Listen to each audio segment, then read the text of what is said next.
Hey everybody, this is AJYT Abbott, and today we have a very special review. This is going to be a review for X-Men, or just Dark Phoenix. X-Men Dark, it's called X-Men Dark Phoenix, but everybody's calling it Dark Phoenix. So this is Dark Phoenix. If you have not seen Dark Phoenix yet, you need to get out of here. This will contain spoilers. You need to get out right now. 3, 2, 1.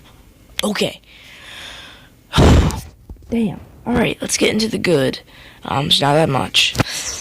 Sophie Turner as, freaking Dark Phoenix and Jean Grey.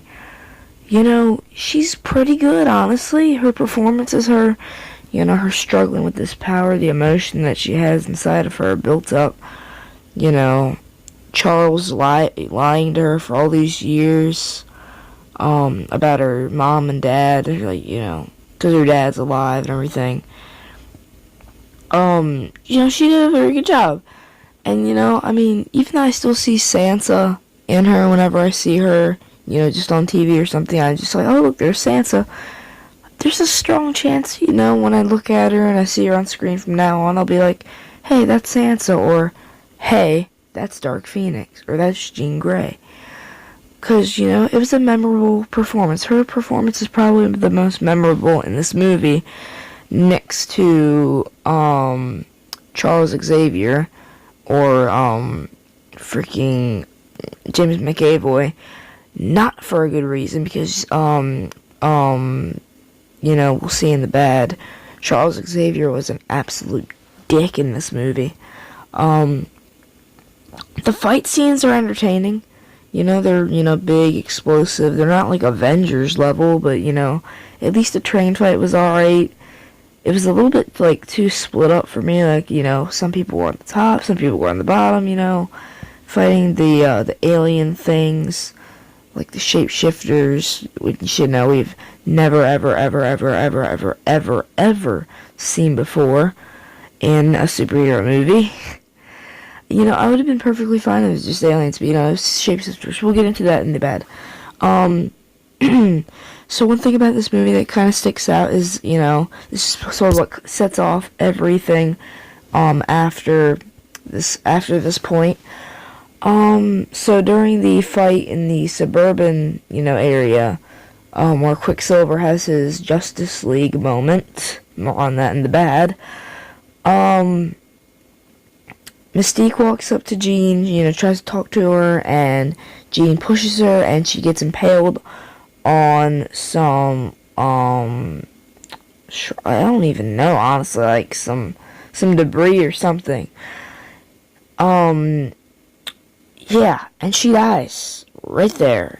That's probably the lamest death they could have given her, but it's okay. I'm kind of okay with that, because, it still set off all the proportions for the rest of the movie, because, once Magneto hears about it, he's like, we need to go kill her. And Beast is full on, he wants to kill her. The only person that doesn't want to kill her is, Storm, Scott, Charles, Nightcrawler, and, some of the other mutant kids are sort of terrified of her. When, Scott tells her that, or tells them that, she did, but, she, it's not her. So that was, alright. The opening scene with Jean was great, with her parents and her, flipping the car over and stuff. That was a really well done scene, a great part, great start to the movie. And even the stuff with, Charles Xavier, younger Charles Xavier, with Jean, and, saying, I'm not gonna fix you, I'm helping you, control the power. So, yeah. So, now on to the bad. My lord, there's a lot to cover for this part. There is some extremely repetitive stuff in this movie.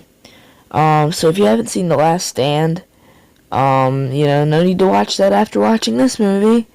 Because, there's so much stuff they repeated from this.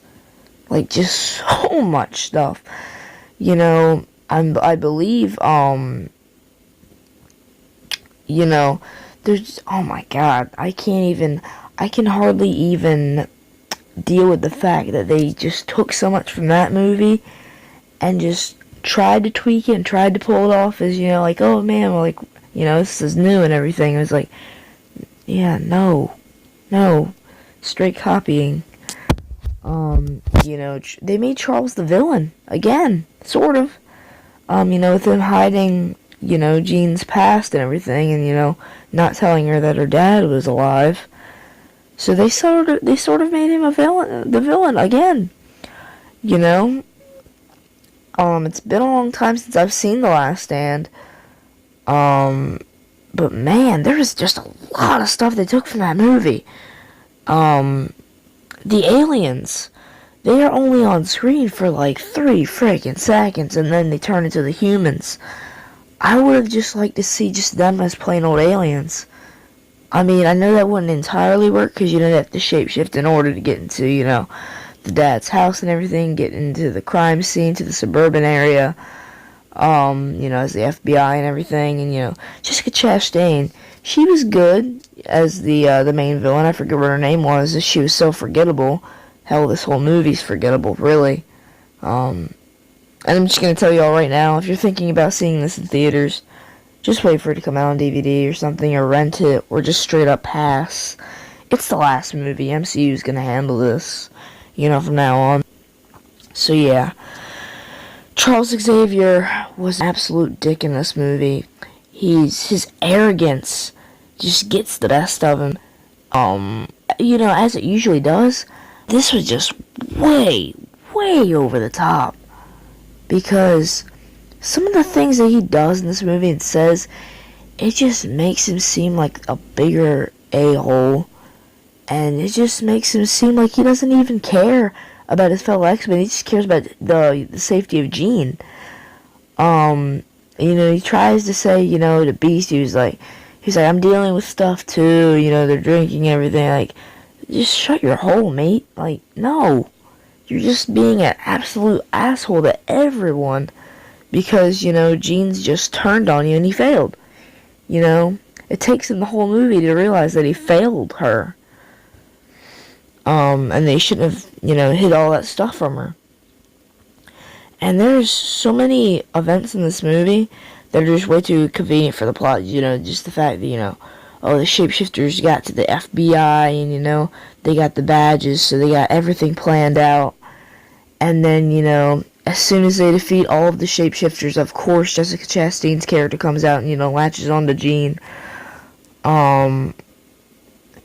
Just little stuff like that. That's just way too convenient for the plot and would never legitimately happen in real life if this stuff was happening in real life. It would have to take a miracle for stuff to happen as convenient as it does in this movie. And by the way, why would you send just generic FBI soldiers to the site of a mutant? And they just okay. So when she goes to the dad's house, Jean goes to her dad's house, you can tell that he's afraid of her, because, she killed his wife. He was like, you took everything from me that day, my world died, and you went with it. He asks her, do you want anything to drink? She says, no, I'm good. He goes, anyway, calls the police on a mutant. Wow. And Quicksilver gets in a coma, and there's hardly any of him in this movie. I'm giving this movie a C, and that's just being nice. I think I gave Hellboy a C-. And I've dropped Aladdin to like a C or a B now. Or no, I don't know. I don't know where exactly I'm sitting with Aladdin right now. But yeah, back to this movie. Overall, Dark Phoenix, it's a attempt at a good X-Men movie. And it's not a bad one. I honestly think this is one of the best ones they've done. In terms of like the newer stuff from Fox. But at least we don't have to worry about it anymore. The X-Men are in Marvel or Disney's hands now. The MCU can take over. They're rebooting all of the X-Men actors except for Ryan Reynolds. Which, I would honestly like to keep Scott and Storm and, obviously Charles Xavier and Beast. But, it's fine. So yeah, that was my review for Dark Phoenix. If you guys enjoyed, leave a like, leave a comment. Let me know what you guys thought of Dark Phoenix. See you guys next time.